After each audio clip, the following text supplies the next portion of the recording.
I've come to put certain practices into my life, and some people call them a rule of life. That's become a popular phrase these days. They're not regimented, legalistic things, but just some things that I've found helpful as daily rhythms, weekly rhythms, monthly rhythms, yearly rhythms. Things that have just helped me live a sustained, hopefully fruitful, balanced Christian life for the long haul. I've been a Christian for over 40 years now, and I've found that by diligent disciplines, which discipline is a strange word, it can sound like something imposed. Perhaps devotion is a better word. I've tried to devote myself to certain things that, a bit like eating food every day, keeps your body physically healthy. If you exercise, keeps you physically healthy. There's certain activities, devotions we can do that help keep our spiritual life healthy.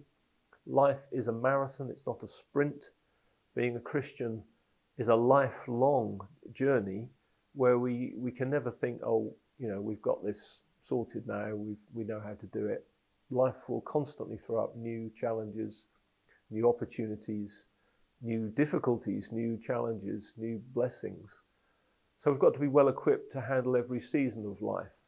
Just as the seasons change, or particularly in the part of the world I live in, we have different seasons. So life has different seasons, and a steady rhythm of a rule of life I find really helpful into that. I mean, I could go through what some of my practices are, but that would take too long to give us the whole list. But for example, things like every January, I take that as a month of reflection. So I don't preach, I don't do any leadership meetings. I spend the time reading devotionally, praying, thinking about the year ahead, reflecting with thanksgiving on the year that's passed. What have I learnt? What is God saying to me? I usually meet 2 or 3 people who I've perhaps never met before or don't meet very regularly and ask them for their wisdom. I want to sit at people's feet and learn from them. People who I think are further on than me in certain ways. That's just one aspect that I've built into my life. So every January I will do that.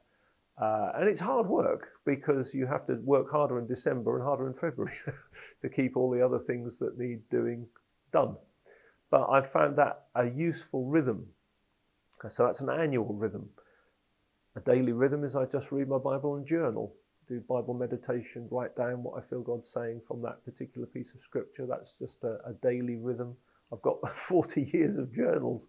I found the other day in my study as I was sort of reorganizing things. I thought, gosh, for 40 years I've just simply tried to read scripture and write down what I think it's saying to me. They're not very complicated things, but they're things that I've found have kept me going and kept me hopefully on an even keel all through my Christian life.